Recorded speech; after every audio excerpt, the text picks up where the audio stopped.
Instant mango pickle ఎట్లా చేస్తారు ఈజీగా? ఏం లేదు బిడ్డ, ఫస్ట్ ఇది 2 మ్యాంగోస్, ఇందులో ఒక స్పూన్ కారం అంటే టేబుల్ స్పూన్ కారం, ఒక టీ స్పూన్ సాల్ట్ వేసుకొని పక్కకు పెట్టుకోవాలి. తర్వాత పోపు పెట్టుకొని ఆ పోపు ఇందులో మిక్స్ చేసుకోవడమే. పోపు ఎట్లా పెట్టాలంటే 1/2 టీ స్పూన్ జీలకర్ర, 1/2 టీ స్పూన్ మెంతులు, ఆవాలు, ఒక 2-3 ఎండమిర్చి వేసి పోపు వేసి పక్కకు పెట్టుకున్నా. ఇది పోపు చల్లారింది. చల్లారిన తర్వాత ఇప్పుడు ఈ మ్యాంగో పీసెస్ ఉన్నాయి కదా, ఈ మ్యాంగో పీసెస్ని మొత్తం డైరెక్ట్ చేసాను మమ్మీ. డైరెక్ట్ వేసేయాలి. ఇప్పుడు మనం నెక్స్ట్ మంత్లో పెట్టుకున్న మ్యాంగో పికిల్కి అయితే పొడి పట్టుకుంటాం, కానీ ఇప్పుడు మనం జస్ట్ ఇన్స్టాంట్గా పెట్టుకుంటున్నాం, ఒక 1-2 పెట్టుకుంటున్నాం కాబట్టి ఇట్లా వేసి ఇప్పుడు ఇట్లా మిక్స్ చేయాలి.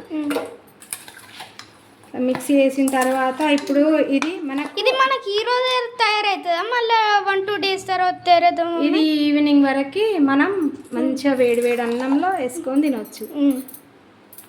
ఓకేనా? Okay, bye.